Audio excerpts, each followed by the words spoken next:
So I think it's more interesting to talk a little bit about the philosophy behind what I'm trying to do instead of just casting. There's so many different ways of casting developed from Scandi, traditional spay, competition style, all that kind of stuff. And then I grew up in a Scandi environment with the more traditional shorter heads, lighter weights than the longer spay lines and stuff. And it's from a philosophy of being lazy. You know, I always joke with that in America, that the tax pressure in Denmark is so high that we don't really like to work too hard. So that affected the rod design. So if generally you could say when you're designing a rod, it's if you cast like this, it doesn't matter. Okay, buy anything. You can buy whatever, gas station rod, doesn't matter, because you're moving so much that you're actually loading the rod and then you transport the line yourself. There's no point in your fly rod. You're throwing the line yourself. Okay, so the idea is that you move less. This is the high tax casting stroke. Okay, and then if you add, we were talking about it earlier, the little double haul. Okay, so with a relative short casting stroke, you can throw a decent amount of line. And I'm just going to get this from the single hander into the double hander. So if you notice, the casting stroke here is tight in. If you look at the right hand here, so lift, close the angle, drift a little bit and cast. Okay, so I'm going to take a double hander.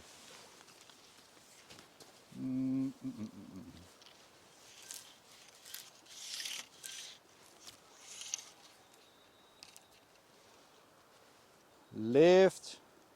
Now the left hand does the same, or the right hand does the same, but the left hand here from the single hander, this was the double hole hand.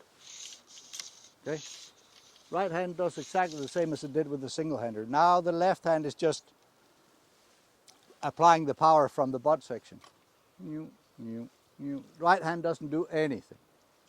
So when I showed you the very impressive casting stroke, that one, right, with the single hander, if you push too much with your top hand, it's the same thing. You're transporting the line yourself. And it's no point in buying a fly rod if you want to do it yourself. We can throw the line without a fly rod if we want to. But so now the power application is only from the bottom hand. No top hand. See, it just rotates around these fingers. So instead of hauling with the line hand, it's just a pull and a push. So lift and pull. So that's the short casting stroke is the idea behind all of this. So when we talk about rod actions, especially on the single hander, there's become a trend that it can't be fast enough, right? Stiffer, stiffer, stiffer. But a lot of these stiff rods is just this action, right? This is totally stiff and then it bends a little bit in the tip. So how do you apply power to this? Well, you do, right? In order to get this down here to bend, when there's more energy loaded in the thicker the diameter, the more energy you can load. In order to get this bending down here, you have to put more power in. Or, like most people do, put a heavier line on. So they buy a fast action rod, they put a heavier line on to create a medium fast action rod. Because they bought a 7-weight and they put an 8-weight line on it, so what they bought was an 8-weight rod. And then it just takes on from there, right? So these rods have a slightly stiffer tip than you would see the other rods, but then it has a little bit softer butt section. So you can load the butt with this very short casting stroke, just this little flick. So that's the philosophy behind this. And then of course it requires that you're very accurate with the line that you put on. So most of my lines you'll see here is custom made. I cut them myself to what I need.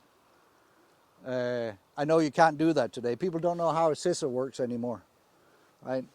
So only when they're fly tying, not when you buy a fly line. I understand fly lines are getting really expensive, so it's hard to put a scissor into them, but you should. Especially because if you fish different lengths of rods. So that's just a floating line here. So I have some other lines with me. A sinking line here. This here is actually a secret. This is a prototype line. And I was just gonna, put this down again. Just to get back to this floating line again, just bear with me a little bit. So here, I was talking about this first lift here where I put the butt section right next to where it hurts the most. Then I just push my elbow backwards. Rod is 45 degrees. Then the line should be out of the water. Okay? If your shooting head is longer than this or your belly is longer than this, then it's hard. Then you need to put more power into the sweep going backwards.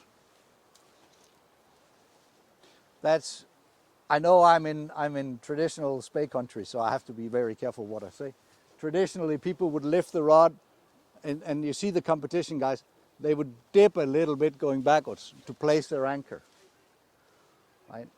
And that's because you can't get the tip of the line off. So this little trick here, cut your line so when you lift your rod to 45 degrees, it's only the leader and the fly attached. That's going to make your fishing a lot easier. I know competition cast needs longer belly, so I'm not dissing anybody. So what do you do when your line is sinking? Then you need it even shorter. So this here ends in a sink 4. So it has like 6 feet of float, and it's intermediate, and then sink 4. So in order to do this same trick to get this line lifted out of the water in this first lift, it has to be a whole lot shorter. So why is this clever? Well, I don't know if it is, but it's a lot easier. So if you go from your floating or from your sinking line to your floating line or vice versa, you don't have to change your casting stroke. Right? The problem with fly casting is not the physics behind it, it's muscle memory. Right? It's getting the muscles to work the same over and over and over again, doing the same all the time. So if you change lines and you don't change the length of them, you'll have to change your casting stroke. Right? So in America, I do quite a lot of these demos, and you see all these Americans, right? Got caught on a rock there, hang on a minute. With their snap tees and all their stuff, and then they go summer steelheading with a regular floating line, and they're like, with their floating line, it doesn't really work so well. With a Scandi line with a floating tip on is not the best weapon. So they would go from trying to do a more traditional single spey or Scandi cast, as they call them, for their summer fishing, and then going back to their T-tips and their floating bellies and stuff. So a lot of them struggle. So trying to keep it simple and do the same casting stroke, whether you're single-handed casting or double-handed casting, it doesn't matter. It's the same. Right hand does the same thing. Left hand is the power application.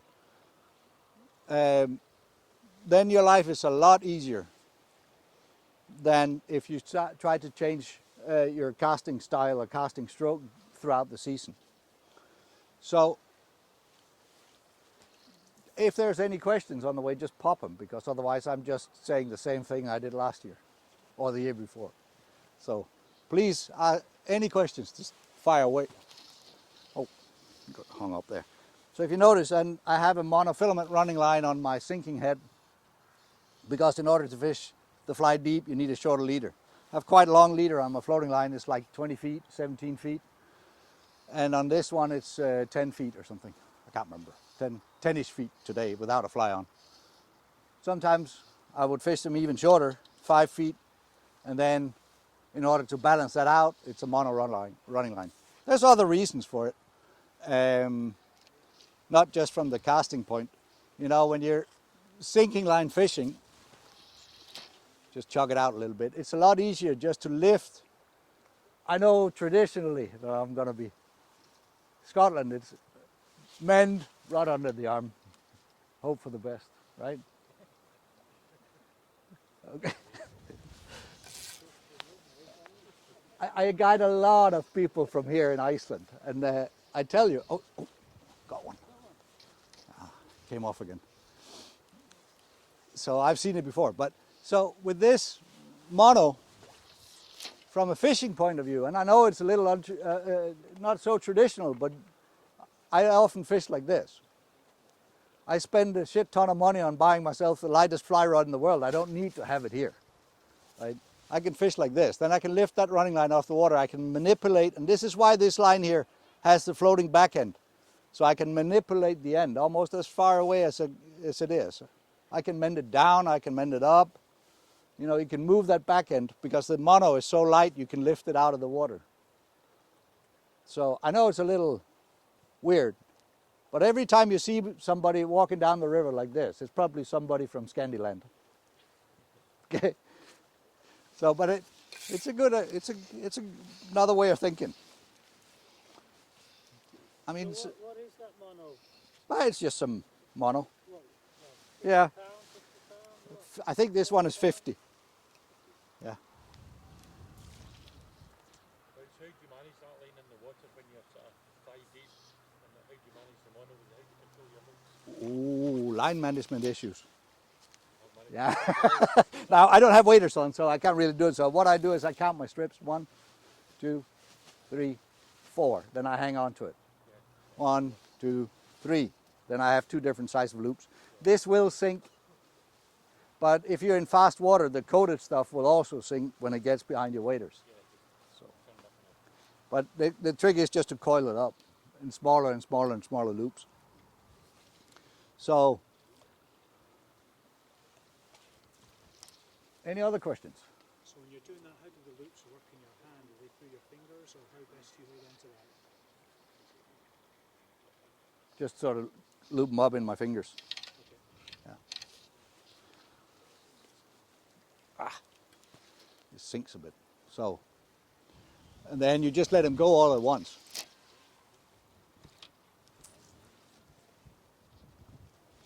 Okay. When people start to try and shorten up the stroke quite a lot on underhand cast, you quite often get sort of tailing loops quite easily. What's your advice for casting more underhand style without sort of reducing that stroke length too much? You mean tailing loops? Yeah. I don't know. I hardly never get them. No. But I know what you're saying, and it's Shortening everything up a bit. yeah, and it's if you try to get into these super short strokes and using your lower hand only, and you accidentally just give it a little tweak with the top hand, tailing loop. So it's more sensitive. I know if you open it up a little bit, then it's less likely to catch up. Yeah. So just a little bit. I see. It depends where you are but in what country you're in. But a lot of people focus on their feet, and when you're casting, whether it's this or it's that or whatever, But there's a lot of ideas, and I don't know. I mean, if some of you play golf, yeah, I don't, but I heard that your feet is sort of you aim with your feet, right? And I like to do the same thing. So if I'm on the river, I would point my feet in my casting direction. I'll do it with the floating line, so it goes a little bit slower. There. This one again. So now my feet points that way. Right? So now my line is hopefully going to fly that way. We'll see. So all you do is you just twist your upper body towards the line, push your elbow backwards. Now the line is off the water. Now you rotate your hips. When the rod passes your nose tip, you sweep your lower hand out there, cast. Then you made an angle change. It's pretty simple. And then you're in the river and it's like, oh, how was it? How was this? Okay. Just aim with your feet, just point the toes in the direction you want your line to fly. Rod passes your nose tip, out, cast. It's pretty simple, pretty easy. Tuck your elbow in, keep it tight. And this is the same with a single hander. Yeah, go back to that one. So I haven't been casting for a while. I haven't done any demos for a long time because of the corona, so excuse me for being a bit rusty. We've had so much wind lately back home that I haven't even been able to go out and practice. So, here, lift, sweep, or rotate your hip, and as soon as the rod passes your nose tip, out comes the... There. Something beeping. Was that me?